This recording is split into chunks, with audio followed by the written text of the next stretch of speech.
আজকে আমরা যাচ্ছি আমাদের বহরমপুরের কাশিমবাজার ছোট রাজবাড়িতে। রাত্রেবেলায় আসা হয় না, কি অপূর্ব লাগছে, লাইট দিয়ে সাজিয়েছে রাজবাড়িটা। আমরা যাব ওই রাজবাড়িটা পার করে পাশে গলি দিয়ে, সেখান দিয়ে গেলেই নাট মন্দিরে ঢোকা যাবে।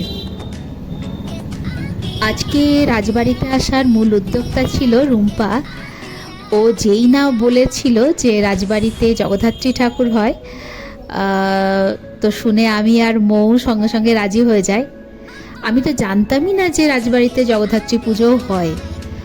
তো এবারে দুর্গাপুজোর সময় তো রাজবাড়িতে এসেছিলাম রুম্পার উদ্যোগেই, আবার জগদ্ধাত্রী ঠাকুরটাও দেখা হয়ে গেল।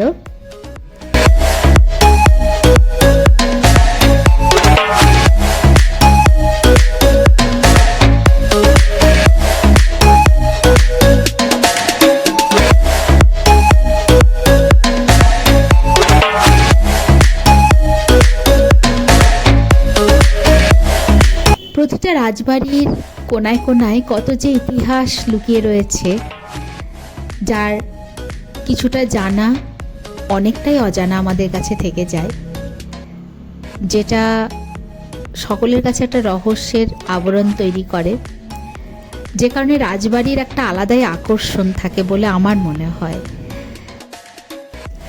ইচ্ছে আছে পুজোর কোনো একটা দিন এখানে এসে এই নাট মন্দিরে বসে সারাটা দিন কাটিয়ে যাব।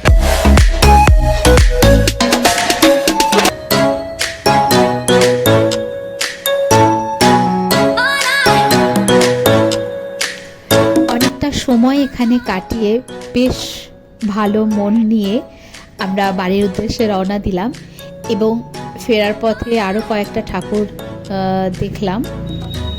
বহরমপুরে এখন আস্তে আস্তে জগদ্ধাত্রী ঠাকুরের সংখ্যাও বাড়ছে, আর দুর্গাপুজোর পর যে বিষণ্ণতা চলে আসে সেটা মনে হয় বহরমপুরের মানুষদের আসে না, কারণ একটার পর একটা কিন্তু উৎসব এখানে লেগেই থাকে। জগদ্ধাত্রী পুজোর পরেই আমাদের বাবা ভৈরব আসবেন, তখন এক বিশাল উৎসবে বহরমপুরবাসী সেজে উঠবে। তো সেটা চেষ্টা করব পরে ভিডিও আনার। আর কিছু ছবি তুললাম, ছবি না তুললে তো বেড়ানো সম্পূর্ণতা পাই না। এইভাবে ছবি তোলার অনেক দিনের ইচ্ছে ছিল, তো আজকে সেই ইচ্ছে পূরণ করলো রুম্পা। Thank you Rumpa. আবার পরে একটি ভিডিওতে সবার সাথে দেখা হবে। আজকে এখানে শেষ করছি। সবাই ভালো থাকবে।